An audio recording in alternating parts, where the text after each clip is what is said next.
Hello दोस्तों, आप सभी का the logical Indian YouTube channel में बहुत बहुत स्वागत है। मैं हूं एडवोकेट पंकज कुमार त्रिपाठी, लखनऊ से। दोस्तों, आज जब इलेक्टोरल बॉन्ड का डेटा सामने आया है, अखबारों के जरिए उसका खुलासा सामने आ रहा है, सोशल मीडिया पर तमाम पत्रकार लोग उसका खुलासा कर रहे हैं उस डेटा का, तो एक बहुत चौंकाने वाली सच्चाई सामने आ रही है कि देश की चुनी हुई हमारी सरकार अपने ही देश को उस तरह से लूट रही है जैसे ईस्ट इंडिया कंपनी की सरकार इस देश को लूट रही थी। दोस्तों, ईस्ट इंडिया कंपनी कैसे इस देश को लूट रही थी, मैं आपको कुछ बताना चाहूँगा। ईस्ट इंडिया कंपनी क्या करती थी, पूरे देश को जमींदारी सिस्टम में बांट रखा था और जमींदारों को पूरी छूट थी कि वो जनता से जितना चाहे उतना टैक्स वसूले, लगान वसूलें, तब वो लगान नाम हुआ करता था, और उसका बहुत बड़ा मुनाफे का भाग ईस्ट इंडिया कंपनी सरकार को दे दे।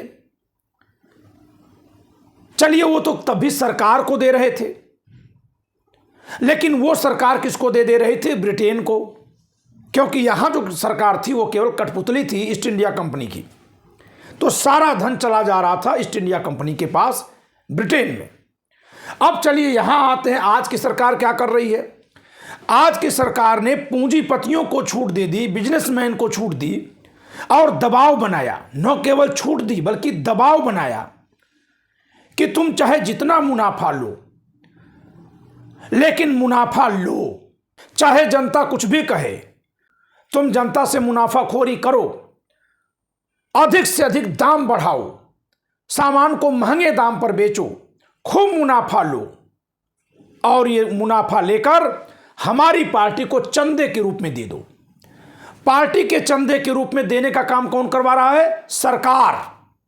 सरकार अपना ईडी भेज करके दोस्तों दबाव डालती थी, ठीक उसी तरह से जैसे ईस्ट इंडिया कंपनी के अधिकारी जमींदारों पर दबाव डालते थे। ईस्ट इंडिया कंपनी यानी अंग्रेजों के समय जो जमींदार काम करते थे, वही काम बिजनेसमैन कर रहे हैं मोदी के जमाने में। और जिस तरह से ईस्ट इंडिया कंपनी जमींदारों पर दबाव डाल करके जनता से भारी लगान वसूल करके मुनाफा वसूलती थी, उसी तरह से ये बिजनेसमैन को ईडी के जरिए दबाव डाल रहे हैं कि आप अधिक से अधिक चंदा दो। जो डेटा सामने आया है दोस्तों, बहुत सारी कंपनियों ने ईडी के छापेमारी के तत्काल बाद बहुत भारी रकम चंदे में दी है। बहुत सी ऐसी कंपनियां सामने आई हैं चंदा देने में जिनका साल का बचत 1 करोड़ है और वो चंदा दे रही हैं 25 करोड़। तो दोस्तों, आप बताइए कि ये 25 करोड़ वो क्या करके वसूली हैं और किसके दबाव पर या किसको खुश करने के लिए वसूली है। इतना धन जो चंदा के रूप में दे रही है, जाहिर सी बात है वो अतिरिक्त मुनाफा है जो जनता से वसूला गया है, और वो जनता से इसीलिए वसूल पाई क्योंकि उस पैसा को उस सरकार में बैठी उस पार्टी को देना है जिस सरकार की जिम्मेदारी है कंपनियों के मुनाफाखोरी को रोकना, जिस सरकार की जिम्मेदारी थी दाम तय करना, जिस सरकार की जिम्मेदारी थी किसानों के लागत मूल्य के हिसाब से उनके फसलों के लिए खरीद मूल्य बढ़ाना, जिस सरकार की जिम्मेदारी थी न्यूनतम मजदूरी बढ़ाकर मजदूरों के, श्रमिकों के, गार्ड के, कर्मचारियों के जीवन को थोड़ा खुशहाल करना, वो सरकार ऐसा कुछ भी नहीं कर रही थी, बल्कि उन कंपनियों पर दबाव डाल करके चंदा के लिए विवश कर रही थी जो कंपनियां नियम के मुताबिक शायद काम करती रही हों, कम मुनाफे पर काम करती रही हों। और क्योंकि जब सरकार में बैठे लोग ही दबाव डाल रहे थे ईडी के जरिए, सीबीआई के जरिए, और उनको एक तरह से भेजा जा रहा था संदेश कि तुम अगर इलेक्टोरल बॉन्ड के जरिए चंदा भेज दोगे तो तुम्हारे पर छापे पड़ने बंद हो जाएंगे, नहीं तो हम तुम्हें रोज परेशान करेंगे। और तब वो कंपनी, सरकार का ही जब काम है रोकना और नहीं रोक रही है, दबाव डाल रही है कि मुनाफा वसूल कर हमको दो, तो फिर उसने भी अपनी नैतिकता छोड़ दी होगी, नियम मानने की आदत छोड़ दी होगी, और फिर जनता से वसूल करके।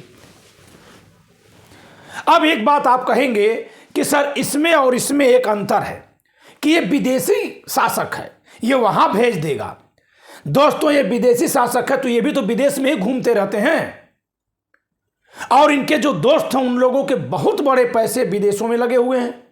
दोस्तों ध्यान दीजिए, इलेक्टोरल बॉन्ड में जो डेटा सामने आ रहा है उससे जो खुलासा हो रहा है उसके मुताबिक कंपनियों को जनता को लूटकर अमीर बनने की छूट नहीं है, बल्कि जनता को लूटकर पार्टी को मजबूत करने के लिए बाध्य किया गया है।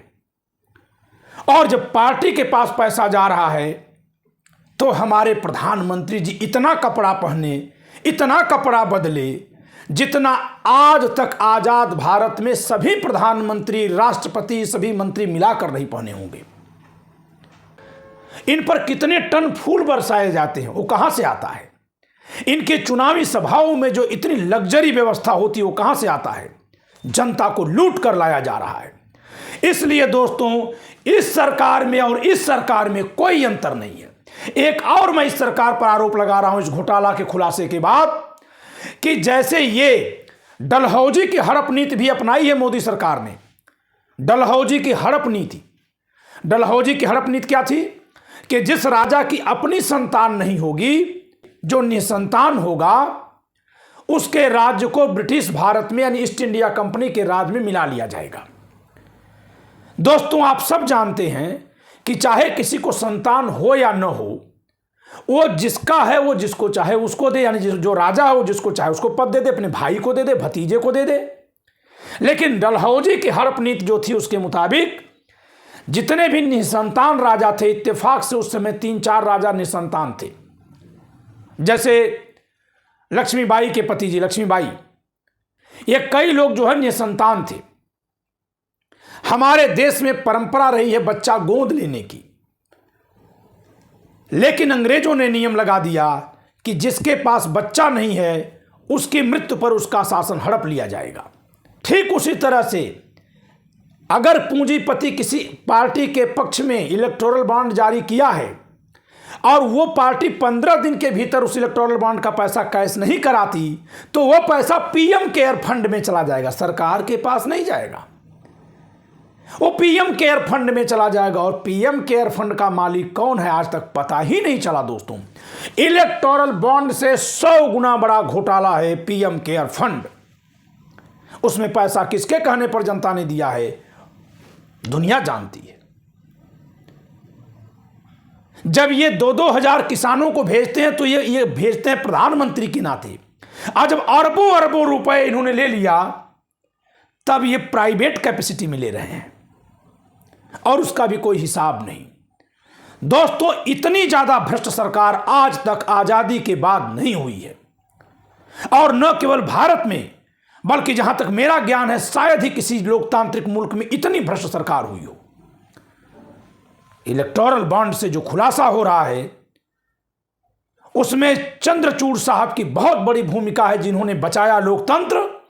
और इलेक्टोरल बॉन्ड स्कैम का खुलासा कर देगा मोदी की राजनीति का अंत। यह होकर रहेगा दोस्तों। ईस्ट इंडिया कंपनी की तर्ज पर महज 10 साल में इन्होंने देश के युवाओं को, किसानों को, बेरोजगारों को, शिक्षकों को, छोटे व्यापारियों को, सबको बर्बाद कर दिया है। यहां तक कि धन के मद में इतने मदांध हो गए हैं कि इन्होंने जिस हिंदुत्व की राजनीति की उस हिंदुत्व के सिरमौर शंकराचार्यों की भी परवाह नहीं की, उन्हें भी अपमानित करने की अपनी ओर से कोई कसर नहीं छोड़ी। धन किसका है? क्या देश की जनता किसी व्यक्ति को झेलने के लिए कमा रही है? लेकिन जो लोग इतना दुस्साहस कर सकते हैं कि संविधान को कुचलकर देश के लोकतंत्र को एकदम रौंद करके जनता के खून पसीने की कमाई को लूट करके खूब कपड़े बदलें, खूब फूल अपने पर बरसवाएं, खूब अपना महिमा मंडन करवाएं, वे लोग आगामी चुनाव में किसी भी तरह का घोटाला कर सकते हैं। इसलिए जहां चंद्रचूड़ साहब की तरफ आपको देखना है, खड़े होना है, वहीं आगामी चुनाव में क्या क्या धपलेबाजी और घपलेबाजी होने जा रही है उधर सतर्क भी रहना है। तो इस वीडियो में इतना ही। वीडियो लाइक करिए, शेयर करिए, चैनल सब्सक्राइब न किया सब्सक्राइब करिए। जय संविधान। रात 9 बजे लाइव जुड़िएगा मेरे साथ संविधान की हमारी लाइव क्लास में। जय संविधान।